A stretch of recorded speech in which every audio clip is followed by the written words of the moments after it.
ಬೆಂಗಳೂರಿನಲ್ಲಿ ಕಿಲ್ಲರ್ ಡಾಕ್ಟರ್ನ ಕಾರಣಕ್ಕೆ ಮೃತಳಾದಂತಹ ಕೃತಿಕಾ ರೆಡ್ಡಿ ಕೇಸ್ಗೆ ಸಂಬಂಧಪಟ್ಟಂತೆ ತನಿಖೆ ಚುರುಕುಗೊಂಡಿತ್ತು. ಬಟ್ ಇವತ್ತಿಗೆ ಆರೋಪಿ ಡಾಕ್ಟರ್ ಮಹೇಂದ್ರ ರೆಡ್ಡಿ ಕಸ್ಟಡಿ ಅಂತ್ಯ ಆಗ್ತಾ ಇದೆ. 7 ದಿನಗಳ ಕಾಲ ಕಸ್ಟಡಿಗೆ ಮಾರ್ಥಳ್ಳಿ ಪೊಲೀಸರು ಪಡ್ಕೊಂಡಿದ್ರು. ಪ್ರಾಥಮಿಕ ತನಿಖೆಯನ್ನು ಹಲವು ವಿಚಾರಗಳನ್ನು ಸಂಗ್ರಹಿಸೋ ಪ್ರಯತ್ನವನ್ನು ಮಾಡಿದ್ರು. ಇವತ್ತು ಮಧ್ಯಾಹ್ನದ ನಂತರ ಮತ್ತೆ ಕೋರ್ಟ್ಗೆ ಹಾಜರುಪಡಿಸ್ತಾರೆ ಪೊಲೀಸರು ಅನ್ನೋದರ ಮಾಹಿತಿ ಲಭ್ಯ ಆಗ್ತಾ ಇದೆ. ಕಸ್ಟಡಿಗೆ ಬದಲು ನ್ಯಾಯಾಂಗ ಬಂಧನಕ್ಕೆ ಕೇಳೋದಕ್ಕೆ ಪೊಲೀಸರು ಸಿದ್ಧತೆಯನ್ನು ಮಾಡಿಕೊಳ್ತಾ ಇದ್ದಾರಂತೆ. ಪಬ್ಲಿಕ್ ಟಿವಿಯಲ್ಲಿ ಈ ಮರ್ಡರ್ ಮಿಸ್ಟ್ರಿಗೆ ಸಂಬಂಧಪಟ್ಟಂತೆ ಇನ್ನೂ ಒಂದಷ್ಟು ಎಕ್ಸ್ಕ್ಲೂಸಿವ್ ಡೀಟೇಲ್ಸ್ ಸಿಗ್ತಾ ಇದೆ. ಸಾಮಾನ್ಯವಾಗಿ ಒಂದು ಕೊಲೆ ಪ್ರಕರಣದಲ್ಲಿ ಪ್ರಾಥಮಿಕ ತನಿಖೆ ಸಂದರ್ಭದಲ್ಲಿ ಪೊಲೀಸರು ಬಯಸಿದ್ರೆ ಒಂದು 15 ದಿನದ ತನಕ ಬೇಕಾದರೆ ಕಸ್ಟಡಿ ಕೇಳ್ಬೋದು. ಬಟ್ ಈ ಸಲ ಏನೋ ಜೆಸಿಗೆ ಕಳಿಸಿ ಅಂತ ಕೇಳ್ತಿದ್ದಾರಂತೆ. ಅಲ್ಲಿಗೆ ಈತನಿಂದ ಯಾವ್ಯಾವ ವಿಚಾರಗಳು ತಿಳ್ಕೊಳ್ಬೇಕಾಗಿತ್ತು ಅದನ್ನು ತಿಳ್ಕೊಂಡ್ರು ಅಂತ ಅನಿಸ್ತಾ ಇದೆ. ತನಿಖೆ ಹೇಗೆ ಸಾಕ್ತು, ಹಾಗಾದರೆ ಏನಕ್ಕೆ ಜೆಸಿ ಕೊಡೋದಕ್ಕೆ ಕೇಳಬಹುದು ಮೋಸ್ಟ್ಲಿ ಅದನ್ನು ಹೇಳ್ತೀನಿ ನಿಮಗೆ. ವಿಚಾರಣೆಯಲ್ಲಿ ಅರ್ಧಂಬರ್ಧ ಮಾಹಿತಿಯನ್ನು ಡಾಕ್ಟರ್ ಮಹೇಂದ್ರ ಕೊಟ್ಟಿದ್ದಾನಂತೆ ಇಲ್ಲಿ ತನಕ. ಯೂಶಲಿ ಕೊಲೆ ಆರೋಪಿಗಳದ್ದೆಲ್ಲರದ್ದು ಕೂಡ ಇದೇ ತಂತ್ರ ಇರುತ್ತೆ.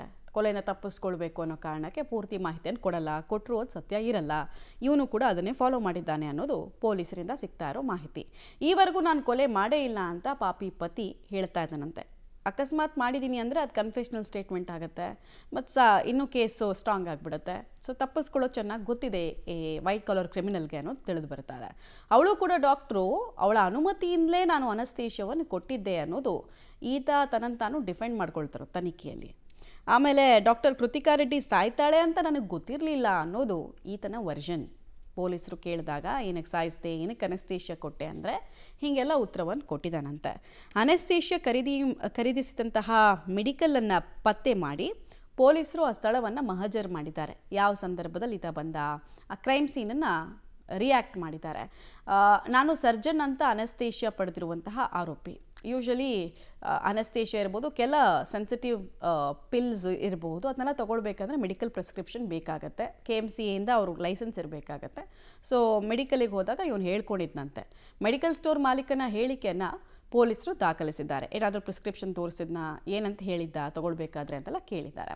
ಪ್ರಮುಖ ಸಾಕ್ಷಿಯಾಗಿ ಮೆಡಿಕಲ್ ಸ್ಟೋರ್ ಮಾಲೀಕನ ಹೇಳಿಕೆಯನ್ನು ದಾಖಲಿಸಿದ್ದಾರೆ. ಬಿಕಾಸ್ ಇದೇ ಅನಸ್ತೇಶಿಯಾ ಕಾರಣಕ್ಕಲ್ವಾ ಆಕೆ ಸತ್ತಿದ್ದು. ಸೊ ಈ ವ್ಯಕ್ತಿಯ ಹೇಳಿಕೆ ಕೂಡ ತುಂಬ ಇಂಪಾರ್ಟೆಂಟ್ ಆಗುತ್ತೆ.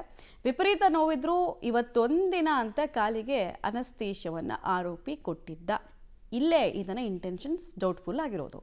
ಕೃತಿಕಾ ರೆಡ್ಡಿ ತಂದೆ ತಾಯಿ ಸಹೋದರಿಯ ಹೇಳಿಕೆಯನ್ನು ಕೂಡ ದಾಖಲಿಸಿಕೊಂಡಿದ್ದಾರೆ.